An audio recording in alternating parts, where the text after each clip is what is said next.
En 'n hartlike goeie maandagmôre groet vir jou. Julle, ek hoor verlede week hierdie ou song. Hy gaan so.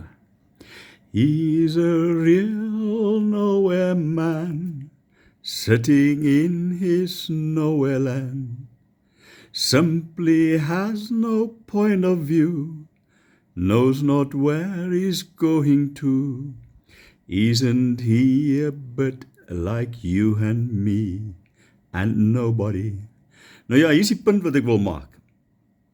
Was jy al ooit in daai situasie waar die lewe vir jou so gedruk het dat jy nie meer weet waarna toe nie?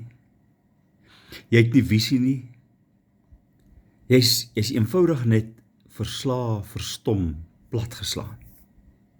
Nou ek wil vanmôre vir jou sê, Psalm 121 sê, waar sal my hulp vandaan kom? My hulp is van die Here. Soos jy jou in daai situasie bevind, wil ek vanmôre vir jou sê, jou hulp is van die Here. Maar jy moet dit by God gaan haal. Gaan nie sommer net op 'n skinkbord kom nie. Jy moet 'n bietjie geloofseffort insit. En God, hy wat almagtig is, hy sal weer vir jou visie gee. Hy sal jou weer optel. En jy kom uit die land van Nowhere Land uit, deur God se genade.